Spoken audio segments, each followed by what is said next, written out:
গাৰ্গক চিনি পোৱাত ভুল হ'ল বলিউডৰ বহু পলমকৈ এই কথা স্বীকাৰ কৰিছে সেইখন বলিউডৰে এজন অত্যন্ত জনপ্ৰিয় সংগীত শিল্পী সংগীত পৰিচালক কণ্ঠশিল্পী গীতিকাৰ সুৰাকাৰ বিশাল দাদলানীয়ে খুব প্ৰকাশ কৰিছে যে আমি আসলতে তেনেকৈ কৈছে যে আমি আসলতে গাধ আছিলোঁ যে আমি জুবিন গাৰ্গক চিনি নাপালোঁ যেতিয়া মানুহজন বলিউডত এক্টিভ হৈ আছিল যেতিয়া মানুহজন বলিউডত সক্ৰিয় হৈ আছিল তেতিয়া আমাৰ একাংশ বলিউডৰ সংগীত শিল্পীয়ে তেখেতক যিমানখিনি গুৰুত্ব দিব লাগিছিল সিমানখিনি গুৰুত্ব জুবিন গাৰ্গক নিদিলে 1995 চনৰ পৰা জুবিন গাৰ্গ 2009-8 চনমানলৈকে বলিউডত সক্ৰিয় হৈ আছিল তাৰ পিছত জুবিন গাৰ্গে পুনৰ নিজৰ অসমলৈ গুচি আহিম বুলি গুচি আহিল কাৰণ তেওঁ জানে যে তেওঁৰ এখন নিজৰ ৰাজ্য আছিল তেওঁ সেইখন দেশৰ ৰজা আছিল আৰু তালৈ তেওঁ ঘূৰি আহিল কিন্তু বলিউডত থকা সময়ছোৱাত জুবিন গাৰ্গক বলিউডে গুৰুত্ব দিয়া নাই বা নিদিলে বুলি স্পষ্টভাৱে সোশ্যাল মিডিয়াত আক্ষেপ প্ৰকাশ কৰিছে সংগীত পৰিচালক বিশাল দাদলানীয়ে যিজনৰ সৈতে জুবিন গাৰ্গৰ এটা খুব ভাল সম্পৰ্ক আছিল আমি জুবিন গাৰ্গৰ বিশাল দাদলানী বিশাল শেখৰ যি এটা জুটি আছে বিশাল শেখৰৰ আইচিইউ মুভিখনত জুবিন গাৰ্গৰ সুবা গীতটো 2007 চনত ৰিলিজ হৈছিল আৰু তাৰ পাছতে জুবিন গাৰ্গে বহু জনপ্ৰিয় সংগীত পৰিচালকৰ সৈতে কাম কৰিলে শংকৰ এহছান লয় ৰাজেশ জীৱা সকলোৰে সৈতে কাম কৰিলে কিন্তু বলিউডখনত যি একাংশ এটা লবি আছে আসলতে যেটো জুবিন গাৰ্গে স্পষ্টভাৱে আগতে কৈছিল যে বলিউডত মই থাকিব নোৱাৰো তাৰ কাৰণ তাত এজন জনপ্ৰিয় কণ্ঠশিল্পীৰ গীত এটা আনজনক গুৱাই দিয়া হয় পৰৱৰ্তী সময়ত নাম মুছি দিয়া হয় এনেকুৱা বহু অভিযোগ জুবিন গাৰ্গে উত্থাপন কৰিছিল আৰু স্পষ্টভাৱে সদায় জুবিন গাৰ্গে কৈছিল যে মই বলিউডত থাকিবলৈ ভাল নাপাইছিলোঁ আৰু সেই কাৰণে মই বলিউডৰ পৰা গুচি আহিলোঁ আৰু সেই কথা আজি অকপট স্বীকাৰোক্তি বিশাল দাদলানীয়ে ইটানগৰ তেখেতৰ এটা শ্ব' আছে আৰু শ্ব'টোলৈ অহাৰ আগে তেওঁ এটা সোশ্যাল মিডিয়াত লাইভ আহিছিল লাইভটোৰ জৰিয়তে বলিউডৰ যিখন জগত আছে সেই জগতখনত কিছুমান শিল্পীকে গুৰুত্ব দিয়া হয় আৰু স্পষ্টবাদী আসলে জুবিন গাৰ্গৰ নিচিনা স্পষ্টবাদী শিল্পীসকলৰ কাৰণে তাত থাকিবলৈ কিছু অসুবিধাৰ সন্মুখীন হয় হেতু হয় যদিহে তাত সংগীত পৰিচালকসকলৰ সৈতে বা তেওঁলোকৰ সৈতে মত মিলাই যাব বিচাৰে তেওঁলোকে যিটো কয় হেতুকে যদি মানি ল'ব পাৰে তেন্তে বলিউডত উত্থান এটা হোৱাৰ সম্ভাৱনা থাকে আৰু বিশেষকৈ উত্তৰ পূৰ্বাঞ্চলৰ যিসকল কণ্ঠশিল্পী আছে তাত তেওঁলোকৰ প্ৰতি কিছু আক্ৰোশমূলক ভাৱ থাকে ইয়াৰ আগতেও তেনেকুৱা বহু অভিযোগ আছে আমি এই ক্ষেত্ৰত আমাৰ পাপনদাৰ ক্ষেত্ৰতো দেখিছিলোঁ মাজতে এটা সৰু ইছুক লৈ কেনেকুৱা ধৰণৰ এটা তালফাল লগোৱা হ'ল বলিউডত কিন্তু আজি এটা সগৌৰৱেৰে ক'ব পাৰোঁ যে অংগৰাগ পাপনদা তাত ভালকৈ টিচি আছে কিন্তু তাৰ আগতে জুবিন দা গৈছিল 1995 চনত বলিউডত আৰু সেই বলিউডে জুবিন গাৰ্গক যি ধৰণে সন্মান দিব লাগিছিল সেই ধৰণে সন্মান কিন্তু জুবিন গাৰ্গক নিদিলে আৰু সেই আক্ষেপে কৈছে যে হয়তো জুবিনক বলিউডে চিনিয়ে নাপালে প্ৰতিভাৰ আকোৱাৰ আছিল জুবিন গাৰ্গ কাৰণ যদিহে জুবিন গাৰ্গে আৰু 10 বছৰ 15 বছৰ বলিউডত থাকিলেহেঁতেন সেই কথা পাকিস্তানৰ যিবোৰ ইউটিউব চেনেল আছে তেওঁলোকৰ লোকসকলে আচলতে মন্তব্য কৰিছে কাৰণ পাকিস্তানৰ বহু কণ্ঠশিল্পী আহি বলিউডত কাম কৰি আছিল তেওঁলোকে এই কথা স্বীকাৰ কৰিছে যে আতিফ আসলামৰ দৰে শিল্পীয়ে যেতিয়া জুবিন গাৰ্গক ট্ৰিবিউট দিলে তেতিয়া পাকিস্তানৰ বিভিন্ন বেণ্ডে তেওঁক ট্ৰিবিউট দিছিল যে পাকিস্তানৰ যিসকল ৰাইজ আছে বা তেওঁলোকৰ যিসকল সংগীত সুনাম ব্যক্তি আছে তেওঁলোকে মন্তব্য কৰিছিল যদি জুবিন 15-20 বছৰ আৰু বলিউডত থাকিলেহেঁতেন তেন্তে জুবিন গাৰ্গে সেই বলিউডখনৰ আৰু বহু কাম কৰিবলৈ পালেহেঁতেন কিন্তু জুবিন গাৰ্গে যিকেইটা গান কৰি থৈ গৈছে যিকেইটা গীতত কণ্ঠদান কৰি থৈ গৈছে সেইকেইটা গীতত জুবিন গাৰ্গৰ বাহিৰে কাৰো কণ্ঠ মিল নবহে বা কোনোৱে সেইকেইটা গীত গাব নোৱাৰে ৰিয়েলিটি শ্ব'সমূহত আমি দেখিছোঁ জুবিন গাৰ্গৰ গীত খুব কমেই গোৱা হয় কাৰণ সেইবোৰ গীত গোৱাত মানুহ দ্বিতীয়জন নাই এজনে আছিল সেইজন জুবিন গাৰ্গ তেওঁ অদ্বিতীয় কোনোৱে জুবিন গাৰ্গৰ সেই ৰেঞ্জত গৈ গীত গাব নোৱাৰে শেহতীয়াকৈ জুবিন গাৰ্গৰ এটা অন্যতম জনপ্ৰিয় গীত যেটো ক্ৰিছ শ্ৰীখনত জুবিন গাৰ্গে গাইছিলে দিল টু হি বাতা সেই গীতটো প্ৰথম অৱস্থাত সানক গাবলৈ মতা হৈছিল সানে ষ্টুডিঅ'ত সোমোৱাৰ লগে লগে ৰাজেশ ৰচনক কৈছিল যে নহয় এইটো আচলতে জুবিনৰ গীত হে আছিল জুবিন গাৰ্গৰ এটা স্পষ্ট বা তেখেতক সকলোৱে জনা এটা কথা আৰু বিশাল দাদলানীৰ যেটো মন্তব্য আহিলে বিশাল দাদলানীৰ সৈতে জুবিন গাৰ্গৰ এটা খুব ভাল সম্পৰ্ক জুবিন গাৰ্গে নিজে এবাৰ এটা কথা কৈছিল যে মোৰ তাত থকা 2-4জন মানুহৰ লগত খুব ভাল সম্পৰ্ক আছে তাৰ ভিতৰত অন্যতম হৈছে বিশাল সি মোক মাজে মাজে ফোন কৰি থাকে আৰু মই কৈছো যে মই এতিয়া অসমত সিনেমাৰ কাম কৰি আছো এয়া জুবিন গাৰ্গৰ আছিল স্পষ্টবাদী এটা তেওঁৰ মনোভাৱ আৰু সেই মনোভাৱটোক বিশাল দাদলানীৰ দৰে একাংশ শিল্পীয়ে সদায় সন্মান কৰিছিল জুবিন গাৰ্গ যেতিয়া 1995 চনত যেতিয়া প্ৰথম বলিউডলৈ গৈছিল কিছুদিন পূৰ্বে সেলিম মাৰ্চেণ্টৰ এটা আমি পডকাষ্ট চাইছিলোঁ যিটো জুবিন গাৰ্গৰ পূৰ্বৰ মেনেজাৰ টাৰ্চেম মিত্তালৰ লগত হৈছিল তাত তেওঁ কিন্তু এটা কথা স্পষ্টকৈ কৈছিল যে জুবিনক আমি আকৌ বলিউডত বিচাৰোঁ আমি পুনৰ বলিউডত বিচাৰোঁ কিন্তু জুবিন গাৰ্গ যোৱা নাছিল জুবিন গাৰ্গে নিজক বুজি পাইছিল তেওঁ নিজৰ ক্ষেত্ৰখন বুজি পাইছিল আচলতে আৰু আমাৰ কাৰণে আপোনাৰ মোৰ কাৰণে আমাৰ এই 3,50,00,000 অসমীয়া মানুহৰ কাৰণে জুবিন গাৰ্গে প্ৰতিটো মুহূৰ্তত নিজৰ সেই এটা জাকজমকতা ভৰা এটা জীৱন তেওঁ বিচৰা নাছিল তেওঁ জানিছিল যে বলিউডত গীত গাই থাকিলে তেওঁৰ নিজৰ অসমখনৰ কাৰণে কাম কৰিব নোৱাৰিব আজি আমি যি দেখি আছো যে জুবিন গাৰ্গ অবিহনে প্ৰতিটো মুহূৰ্তত আমি এটা সুৰ আমি অনুভৱ কৰিছো যে আমাৰ এটা সুৰ নাই এটা কণ্ঠ নাই এটা আমাৰ অসমবাসীৰ এটা কণ্ঠ হেৰাই গ'ল সেই অসমবাসীৰ কণ্ঠ হ'বলৈ জুবিন গাৰ্গে যিখন বলিউড এৰি থৈ আহিলে সেইখন বলিউডে জুবিন গাৰ্গ নোহোৱা হোৱাৰ পিছত কিন্তু অনুভৱ কৰিছে যে হয় থকা অৱস্থাত যদি সেইজন মানুহৰ লগত এটা গীত কৰিলোহেঁতেন তেন্তে ভাল আছিল কিন্তু সেই আক্ষেপ সকলোৰে থাকি গ'ল সেই আক্ষেপ বহু এতিয়াৰ সংগীত পৰিচালক সকলৰ আছে কিন্তু যিবোৰ ডাঙৰ ডাঙৰ সংগীত শিল্পী আছিল বা যিবোৰ ডাঙৰ ডাঙৰ সংগীত পৰিচালক আছিল এআৰ ৰহমানৰ পৰা আৰম্ভ কৰি শংকৰ ৰেছান লৈলৈকে সকলোৱে কিন্তু জুবিন গাৰ্গৰ সৈতে কাম কৰিলে তেওঁলোকে জুবিন গাৰ্গৰ সেই টেলেণ্টক বুজি পাইছিল কিন্তু আক্ষেপ প্ৰকাশ কৰিছে কাৰণ এতিয়াৰ বহু বলিউডৰ যিবোৰ ডাঙৰ ডাঙৰ ষ্টাৰ আছে তেওঁলোকে কিন্তু চৰকাৰৰ বিৰুদ্ধে কথা ক'বলৈ ভয় কৰে বা কিবা এটা বেয়া দেখিলে সেই বেয়াটো ক'বলৈ তেওঁলোকে ভয় কৰে মোৰ এতিয়াও মনত আছে কেকেক যেতিয়া ট্ৰিবিউট জনোৱা হৈছিল যেতিয়া আমাৰ মাজৰ পৰা কেকে আঁতৰি গৈছিল যিজন বলিউডৰ সংগীত জগতৰ এজন অন্যতম শ্ৰেষ্ঠ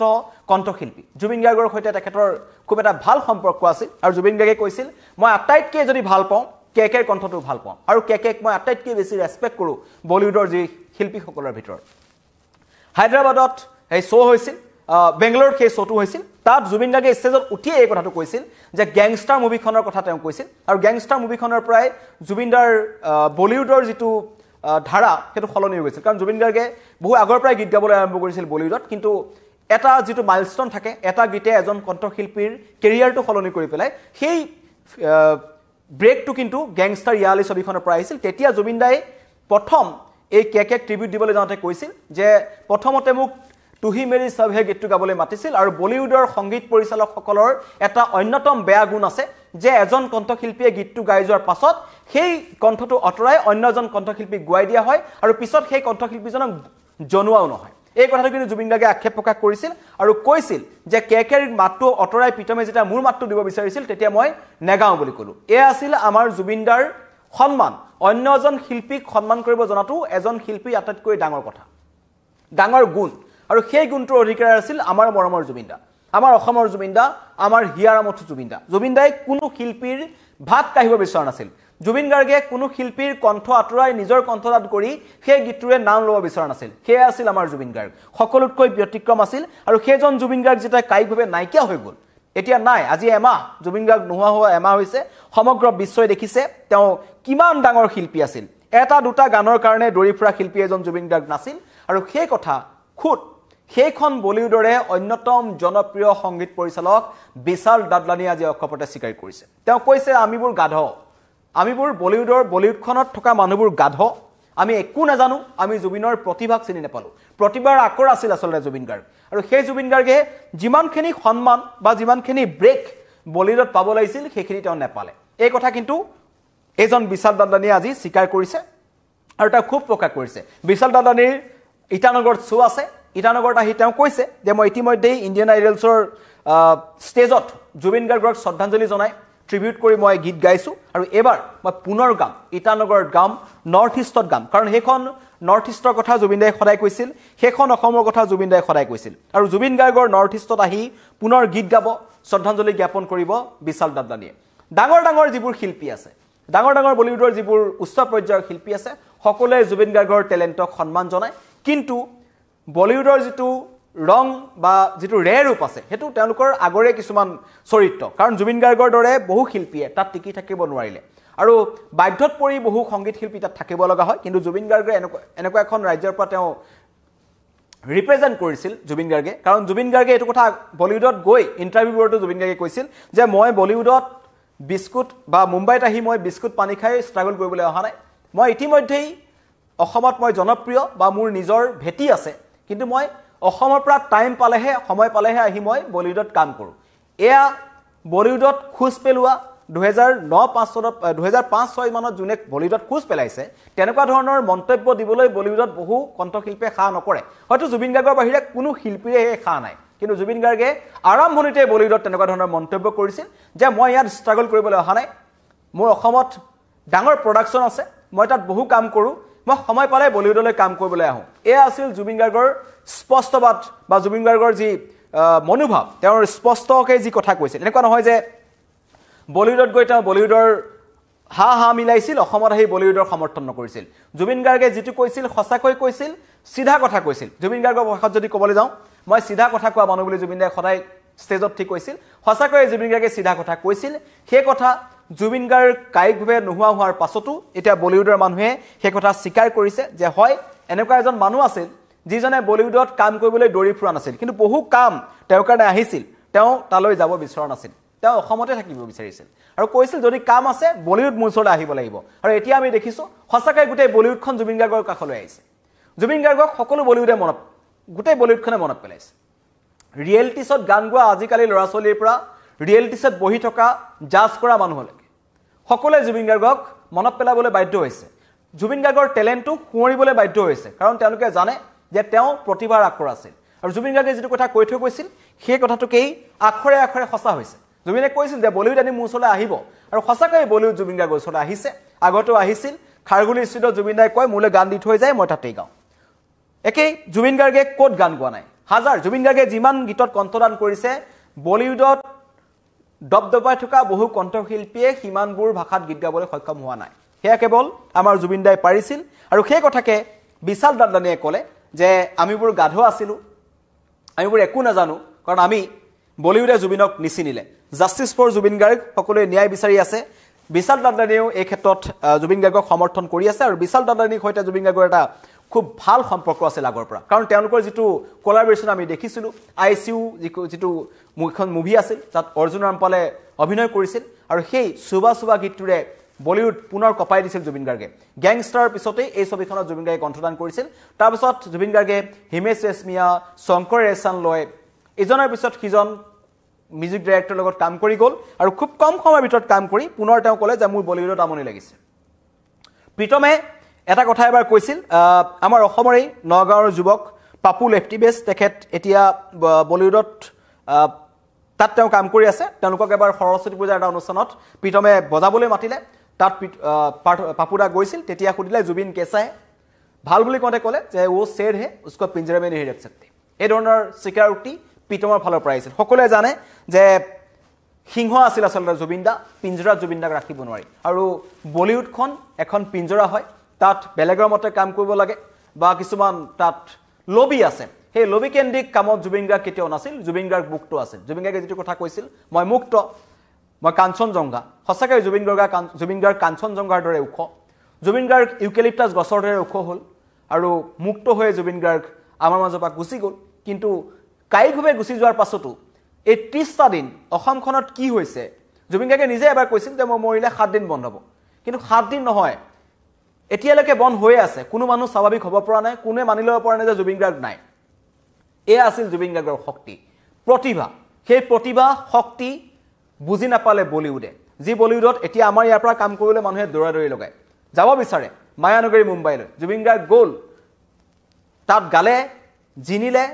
যি পাব লাগে আছিল সকলো পালে মান সন্মান যশ সকলো পালে কিন্তু ঘূৰি আহিলে পুনৰ আমাৰ কাৰণে আমাৰ জুবিন দা সকলোৱে শেষত ক'ব বিচাৰিছোঁ জাষ্টিছ ফৰ জুবিন গাৰ্গ সকলোৱে লিখক 2.1 মিলিয়ন অতিক্ৰম কৰিছে আমি সেই সংখ্যা আৰু বঢ়াব লাগিব ন্যায় প্ৰদানৰ বাবে কাৰণ সকলোৱে বিচাৰি আছে জুবিন গাৰ্গৰ পৰিয়ালৰ ফালৰ পৰা বিচাৰি আছে 3,50,00,000 অসমীয়া বিচাৰি আছে যে জুবিন গাৰ্গৰ ন্যায় লাগে ছিংগাপুৰত কি হ'ল জুবিনদাৰ লগত সেই কথা লাগে কাৰণ আমাৰ কণ্ঠ এতিয়া জুবিন গাৰ্গ অবিহনে গোটেই অসমখন যেন স্তব্ধ অসমবাসীৰ যেন ক'ৰবাত মাত নাই যিজন মানুহে গোটেই জীৱনটো 92 চনৰ পৰা 2025 চনৰ 19 ছেপ্টেম্বৰলৈকে আমাৰ কাৰণে গান গাই থাকিলে এতিয়া সেই মানুহজন সোণাপুৰত শুই আছে নীৰৱে শুই আছে নিতালে শুই আছে তেওঁৰ উঠি নাহে কিন্তু তেওঁৰ গীতবোৰকেই তেওঁৰ অনুৰাগীসকলে এতিয়া তেওঁৰ সন্মুখত গাই আছে খুব এটা আৱেগিক পৰিৱেশ আজি তেখেতৰ এমহীয়া আদ্যশ্ৰাদ্ধ পাৰ হৈ গৈছে আৰু সকলোৱে তেখেতৰ আত্মাৰ সদ্গতি কামনা কৰিলে বিশাল দাদানী জুবিন গাৰ্গৰ এজন প্ৰকৃত বন্ধু আমি কা আন্দোলনৰ সময়তো দেখিছিলোঁ এজন বিশাল দাদানীয়ে জুবিন গাৰ্গৰ সমৰ্থনত চিটিজেনশ্বিপ এমেণ্ডমেণ্ট এক্টৰ যেতিয়া প্ৰটেষ্ট হৈছিল তেতিয়াও তেওঁ বিশাল দাদলানীয়ে টুইট কৰিছিল জুবিন গাৰ্গক ব্ৰাদাৰ জুবিন গাৰ্গ বুলি আৰু এওঁলোকৰ যুগলবন্দীয়ে বলিউড কপাই দিছিল আৰু জুবিন গাৰ্গৰ কণ্ঠটোৱে আছিল কপুৱা কণ্ঠ কিন্তু আক্ষেপ যে বলিউডে জুবিন গাৰ্গক চিনি নাপালে ধন্যবাদ